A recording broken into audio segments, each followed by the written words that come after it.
Now to the ports, where the federal government has issued a 2 months, ultimatum to terminal operators operating at the nation's seaports to integrate the collection of the practitioners' operation fees into their platforms or face sanctions.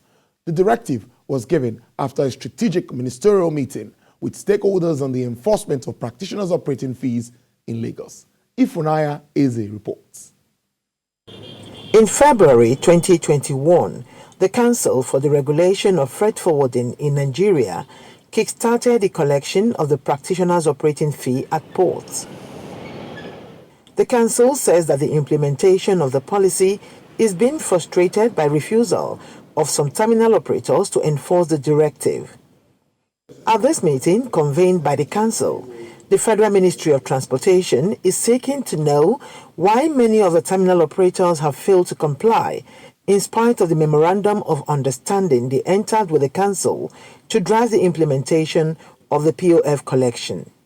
It is a policy of the federal government that payment of POF is a condition precedent to exit of cargoes from the ports. In the performance of our responsibility as a regulatory agency, CRFFN has had some challenges in the enforcement of POF. It is relevant to note that integrating the POF will promote global competitiveness and build capacity for effective participation in the new African continental free trade arrangement after.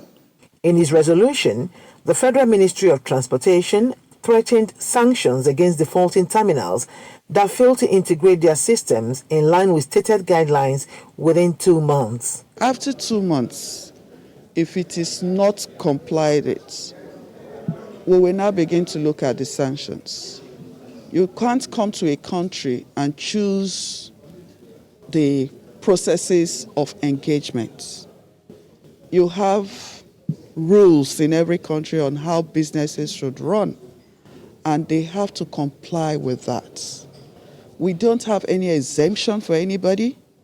Businesses have to be run based on the rules of Nigeria.